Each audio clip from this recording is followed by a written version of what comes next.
Hello and welcome to this week's episode of the Science or Fiction podcast, the podcast where we interview researchers to separate the science from the fiction in news headlines. I'm Dr. Kathryn Bates and I'm a youth development researcher at King's College London, and this is the Science or Fiction podcast. First, a content warning. In this episode, we discuss mental health issues, including anxiety and depression. If you're affected by any of the issues discussed, we have included resources on our website, www.scienceorfiction.co.uk. Also, just to note that we're not talking about individual cases of mental health and other issues. Instead, we're talking about the research in general and what the evidence shows.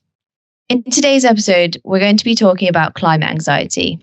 Is there evidence behind the claim that young people are experiencing a climate anxiety crisis?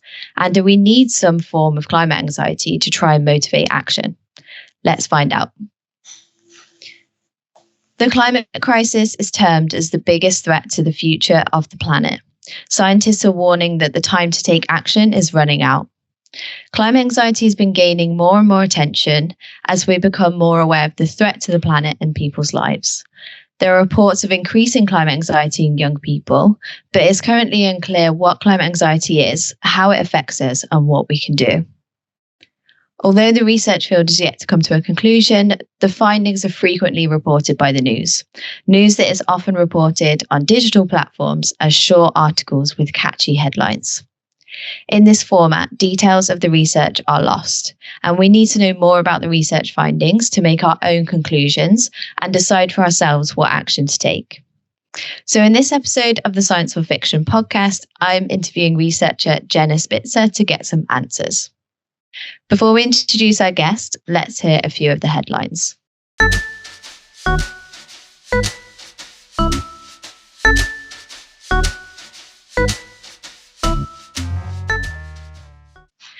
As the climate changes, climate anxiety rises in youth, CBS News, March 2023. Terrified for my future, climate crisis takes a heavy toll on young people's health, The Guardian, March 2023. So I'm super excited to welcome our guest today, Jenna Spitzer. Hi, Jenna. Welcome to the podcast. Hey, Kathryn. Thank you for having me. Really happy to have you here. So let's get started. Can you first tell us a bit about what you do? Sure. So I am a PhD candidate at Utrecht University. And for my PhD, I am researching what drives young people to engage in pro-environmental behaviors. So in other words, I, along with my collaborators at Utrecht University, are trying to understand what motivates young people to engage in actions in their daily lives that are supportive of the long-term well-being of the planet. Awesome. That sounds so interesting. Let's get into the definitions first. So what is climate anxiety and how is it measured in research? That should be a more simple question to answer than it is. I think that the characterization of climate anxiety that I rely on most is that it is distress relating to the climate and ecological crises. It has also been defined as chronic fear of environmental doom. But this just shows you that there are different ways of framing what exactly climate anxiety is.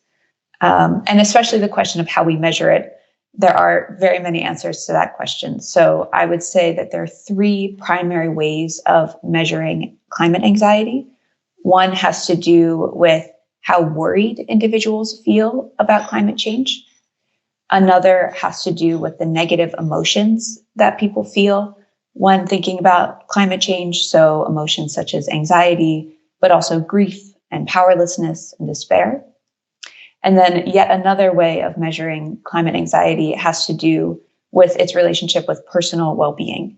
So how do these thoughts and beliefs and feelings about climate change influence someone's daily functioning? Yeah, so that's really quite broad. So I guess it can sometimes be, for one person, it might be a bit of all of those, or it might be more heavily about personal well-being, for example, rather than the other ones. It varies per research study. It varies per individual.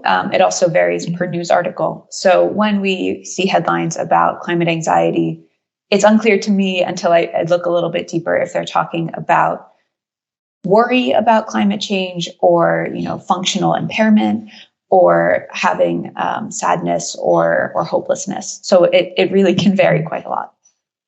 Yeah. So I guess it must be quite a new term or a new phenomenon. Yes, in the research field. So, as a concept that is actively being researched, it is relatively new. It's within really the past 10 years. I still wonder, though, as an experience, people have known about climate change for a long time. I imagine that there were people in the 1960s who were already very concerned, experiencing a lot of anxiety or hopelessness or grief about the changing climate. Maybe already then experiencing some impacts on their daily functioning or ability to sleep well at night. So I imagine that this is something that people have been experiencing for a longer period of time, but it's really only in the past 10, 15 years that research has actively been looking into it. Yeah, I guess that makes sense. And also maybe now we have like the terms to describe it, whereas we might not have before. So as the research is quite, new, what do we currently know about how climate anxiety is affecting mental health, if we do know anything conclusive right now? We do. And so there's research that's looking at general populations. There's also research that's looking more primarily at young people. And we do see that there's evidence for more trouble sleeping, that it can have an influence on daily functioning as reported by people directly. So it's hard to say that, if you experience this amount of distress about climate change, that later on you're going to have greater mental health problems, because I would say most of the research is cross-sectional as opposed to longitudinal. But there is evidence that individuals who experience more distress related to climate change are more at risk of experiencing some of these other anxiety and depression symptoms, which can influence their daily well-being. In terms of cross-sectional, longitudinal, there's more evidence where people are measured just one time in like the anxiety measures and worry, rather than following those people over time, right? That is correct. Yeah, it's good to explain those terms. So if I, as a researcher, ask someone in the same survey, how worried are you about climate change? And then I also ask them how much of a hard time they have falling asleep at night. I might find that someone who experiences more of that distress is also more likely to have a hard time falling asleep at night.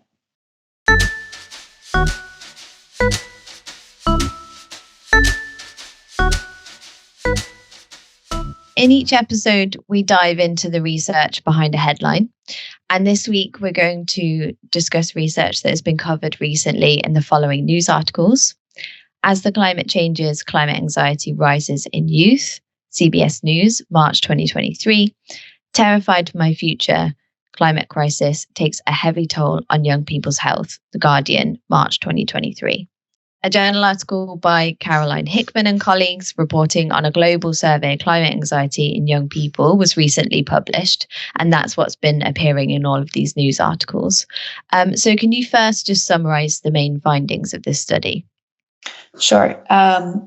So what's exciting about this study is that they surveyed 10,000 children and young people aged 16 to 25 across 10 countries. And so they had this really wide and diverse sample. And what they found is quite solid evidence that a lot of young people are really concerned about the climate. So 59% said that they were very or extremely worried, and 84% said they were at least moderately worried. And more than 50% reported that they experienced sadness, anxiety, anger, powerlessness. So a lot of these negative emotions about the changing climate. And also 45% of respondents said that their feelings about climate change negatively affected their daily functioning and well-being. So this is strong evidence in the sense that they measured different forms of climate anxiety. They had those different definitions of climate anxiety represented. And we can get the overall pretty clear message that a lot of respondents expressed some type of climate anxiety.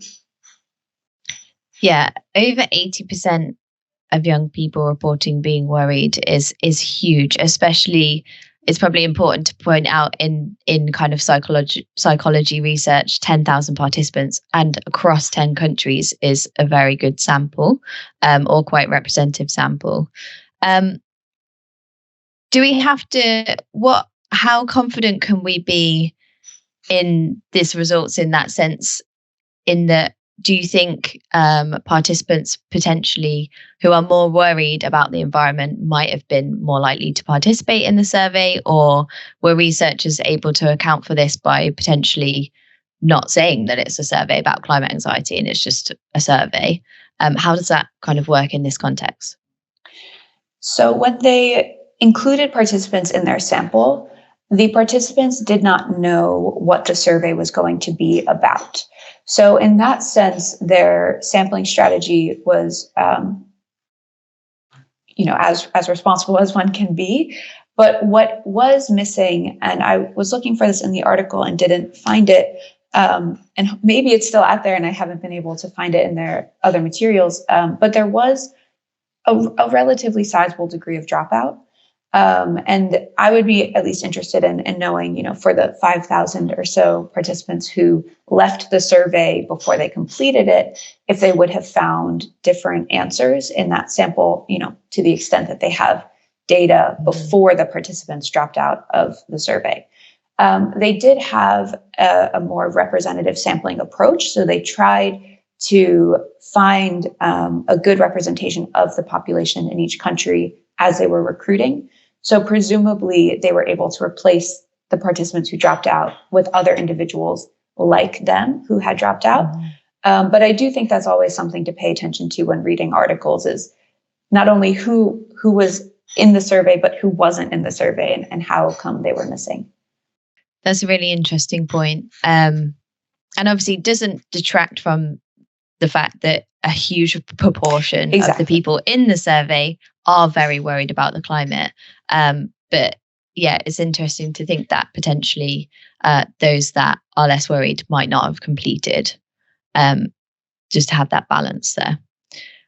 So they surveyed young people in countries directly affected by climate change currently, like the Philippines, and also countries that are less directly affected right now, like the UK. How do you think that should play into how we define climate anxiety for individuals? Like, should we have different definitions of climate anxiety for young people or individuals who are, likely to experience a very serious threat imminently? How does that shape how we think about climate anxiety and go about trying to support people? Yeah, it's an interesting question, because some definitions of climate anxiety are more explicitly forward-looking. So it's distress about change that you anticipate will happen. And of course, if someone is already experiencing quite a lot of change, then maybe that anxiety is connected to something they have already experienced. So it can be helpful to differentiate among direct effects of climate change on mental health, indirect effects of climate change on mental health, and vicarious influences of climate change on mental health. So direct impacts would be you experience a flood yourself and you have more trauma or fear related to what has immediately happened to you. Indirect could be, something has happened in your community and then there are consequences that come onto your life, like things have changed for you and where you live. And then there are certain mental health consequences that come with that as well. And vicarious has to do more with the imagination and expectations, and something that you can see happening in the future, even if it hasn't directly or indirectly affected you. So if we place climate anxiety as a sort of vicarious type of consequence, then these individuals who have already experienced these direct and indirect consequences maybe wouldn't be technically experiencing climate anxiety in that sense. But it really has to do with the question we started with, which is what exactly is climate anxiety and how do we choose to define it? So I don't have an answer, but I guess maybe the answer is it can be helpful at least to clarify what our options are when we are characterizing what climate anxiety is, and when we're talking about it, to be explicit about what we mean when we're talking about it. It seems like that's kind of a recurring theme, that climate anxiety can mean kind of many different things, and you can be worried, for example. It can be personal, but it can also be about hopelessness and be existential. And of course, like, individuals who are not directly affected can be very concerned for other individuals who are directly affected. So yeah, it sounds complicated, and it just sounds like maybe we just need to be a lot clearer when we're kind of reporting on this, or trying to refer to climate anxiety, and how we might actually support people. Absolutely. And I think another really important distinction that we might want to make in order to make the field more precise, and then also the support that's available for people more aligned with what they need, is the distinction between what we might call functional climate anxiety and dysfunctional climate anxiety. And this is a distinction that is relevant not only in the area of, this distinction between functional and dysfunctional anxiety is not only relevant in the context of climate change. For example, I recently was reading an article about anxiety about gun violence, and how do we identify when too much anxiety is a problem. And what these cases have in common is that it's reasonable. It's completely reasonable to be concerned about climate change. It is not pathological. It's not an abnormality. It's accurate. It's correct. There's something that is truly threatening the future of everyone, and especially young people. So it's not wrong. At the same time, it might get in the way of someone's well-being, and then it's not helpful. So I think that what we really could benefit from is this distinction between a type of anxiety that is realistic, that can be motivating, and a type of anxiety that, in an extreme form, really starts to impede a person's ability to engage with their own life, and then also maybe productively with the problem at hand.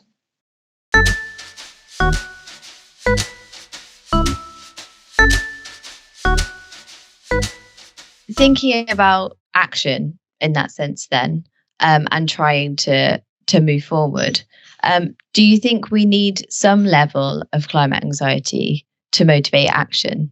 And is there evidence to suggest that young people that experience climate anxiety are more likely to engage in pro-environmental behaviors compared to those that don't? I mean, you just pointed out that sometimes there should be this distinction when it's like having an impact on your life, or your ability to action. But is that, in the functional sense, what do we see in the evidence there in terms of action and moving forward? There is some evidence that anxiety is associated with more action. So it is absolutely possible to view this concern and worry about climate change as helpful and productive. Whether it is necessary for action is, I think, a very deep question. I think that we need to care about something in order to act. We need to have motivation to do something in order to do it, as long as we, define action as something that is intentional. And so I think for many people, caring about the well-being of the planet and being concerned about its long-term well-being is a motivation to do something to protect the planet and to do something in our daily lives. Whether it is essential, I think, comes down to, I guess we can do something with a prevention focus, right? So I'm concerned about the long-term well-being and I want to prevent this threat from occurring. Therefore, I do something. But we could also take a more promotion-oriented approach, which is I care about the planet and I want to promote a better future. I want to focus on a healthier way of interacting with the world.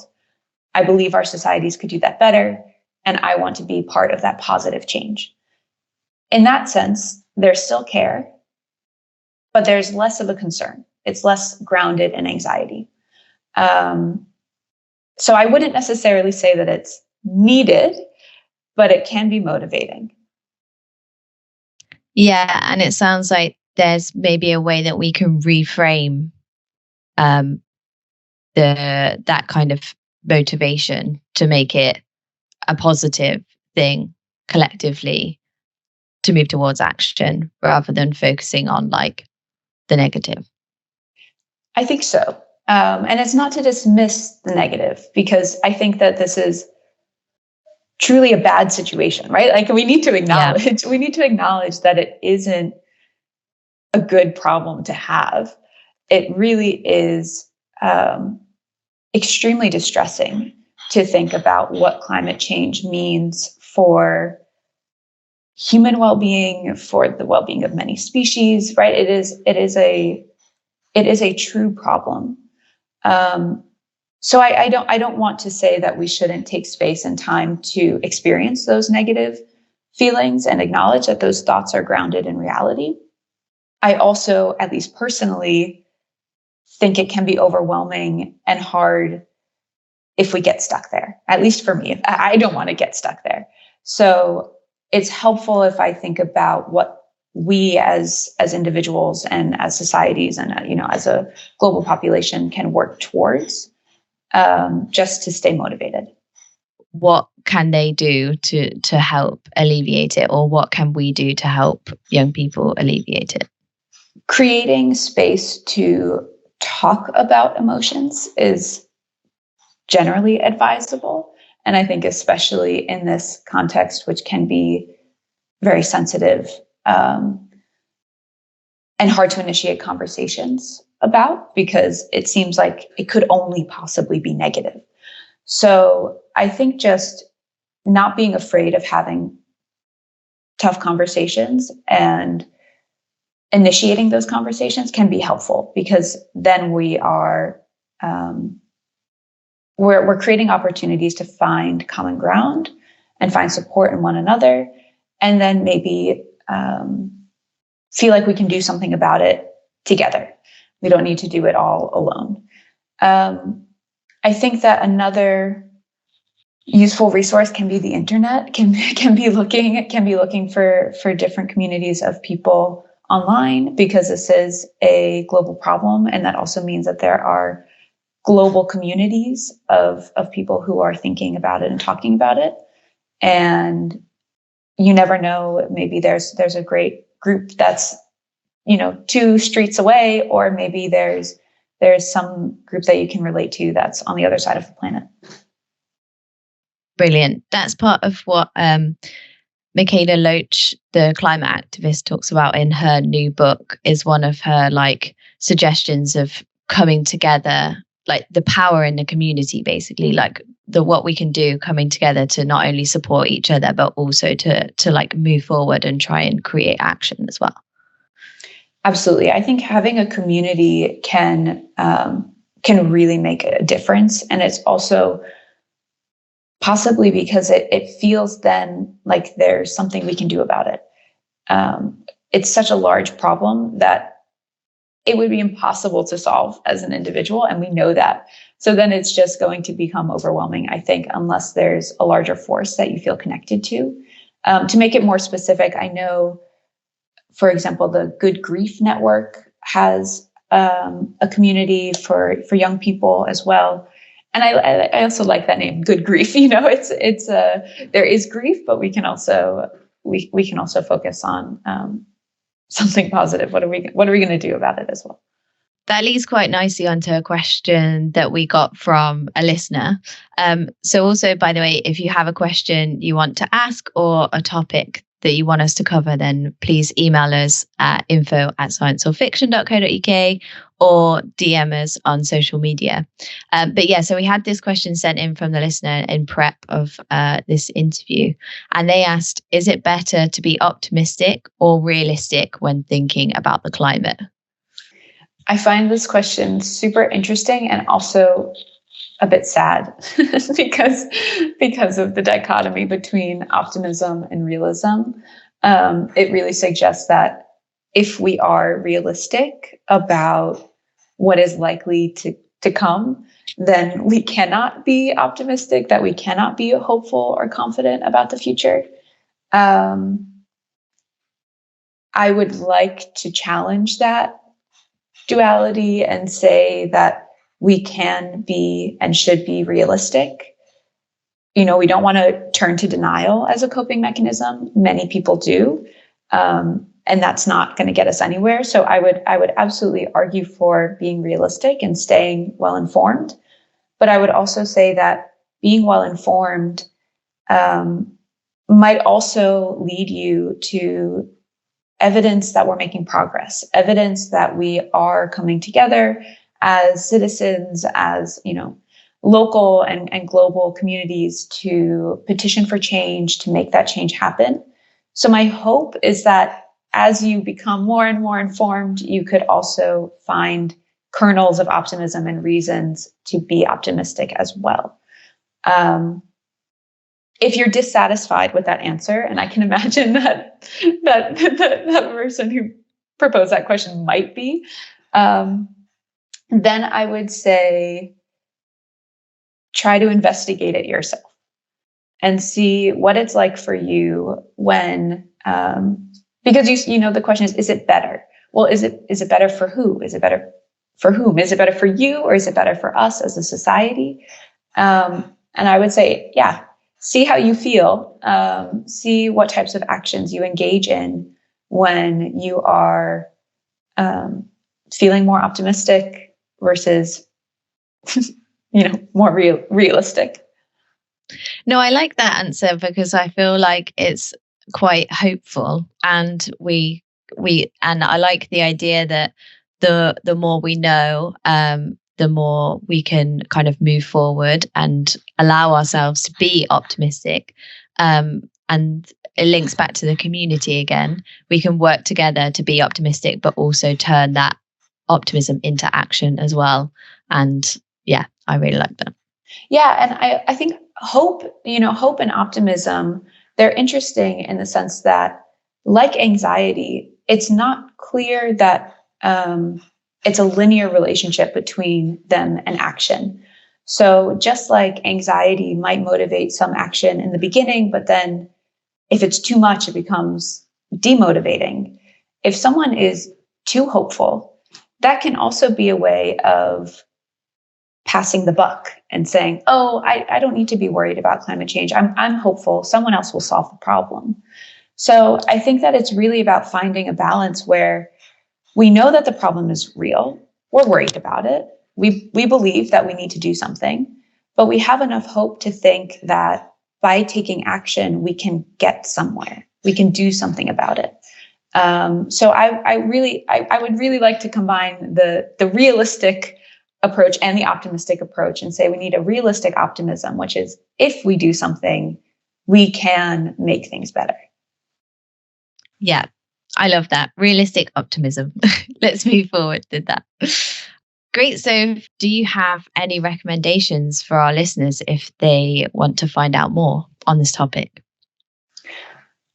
As this is a research-oriented podcast, I would really recommend that listeners find the work of Maria Ojala. She has been one of the pioneers of research in this area, also with respect to how young people are coping with emotions about climate change and how in educational context we can learn about climate change in a way that is helpful and really productive and supportive of young people. So I would recommend looking into her articles. I think that would probably be my first suggestion. Okay, so finally, the science or fiction question. Young people are experiencing a climate anxiety crisis. Is it science or fiction? I think that it's fair to say that it is an intensely difficult time for young people to be facing the future. And I think that the Hickman research demonstrates that it is widespread, that young people are frightened about the future. They do not feel like they can rely on their local and global governments to do enough to make their future better.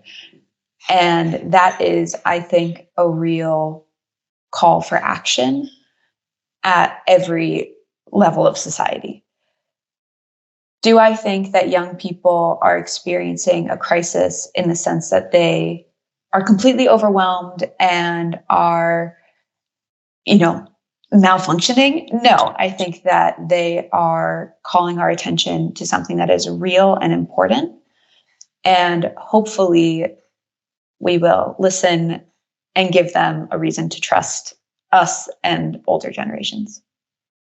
Yeah, that's brilliant. I think there's a lot of power in taking notice of the concerns of young people, and that we should be moving forward, exactly as you say, like as a society, as a community, to support each other through this and to motivate action. Exactly right.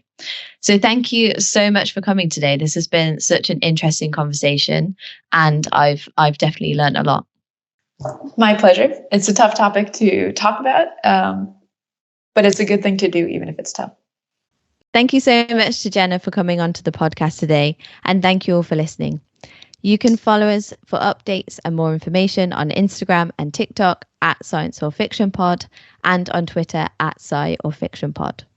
If you want to get in touch or have a suggestion for a future topic, you can email us at info@scienceorfiction.co.uk.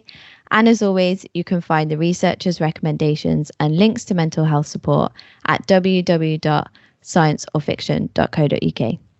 Thank you to Aphrodine for helping to produce this episode, and thank you to Kit Studio for the branding and to Jamie Johnson for the music. See you next time.